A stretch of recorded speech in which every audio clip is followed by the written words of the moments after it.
Well, our workshop is about the 8 national standards which Children's here in Scotland has produced as the new framework which will be used to kind of observe and evaluate panel member practice.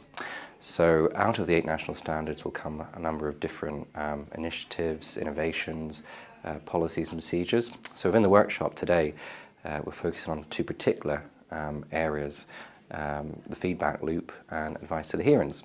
And really what we want to do is get panel members' views on these 2 areas, so what kind of ideas that they would have to shape them. Because pretty much it goes to the very heart of what CHS is trying to do, influence in panel member practice. So the 8 national standards represent our values, our way of working with each other. There are certain commitments that CHS makes to the panel community and the panel community in return makes to CHS. So they govern everything that we'll be doing in our new partnership. First of all, there's a little bit of an icebreaker, always the dreaded icebreaker, just to get people kind of knowing each other, warmed up. And then there'll be a small presentation on the 8 standards themselves and the kind of work that's flowing from that. So each standard will kind of produce its own work stream, I suppose. So standard 1, for example, will help us influence our training programme.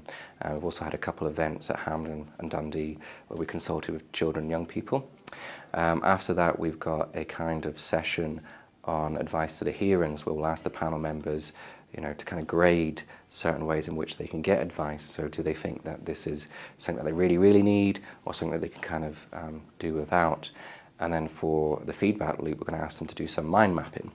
So we can get the coloured pens and they can just be really creative and imaginative and give us their ideas about the information research that they feel will influence their practice. Well, the first thing I hope is that they get excited about the national standards. They haven't actually taken effect yet. They don't take effect until June the 24th. And it's the first time in the history of the hearing system that panel members have had to contend with such a governing framework.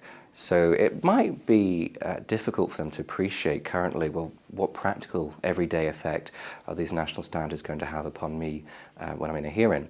So hopefully they'll go away and understand and appreciate, well, actually these are going to make a real difference to my practice and to the way that I go about being a panel member, and also appreciate the responsibility that CHS has towards them, ensuring that they're properly supported, properly equipped, and that we can help them to do their role effectively.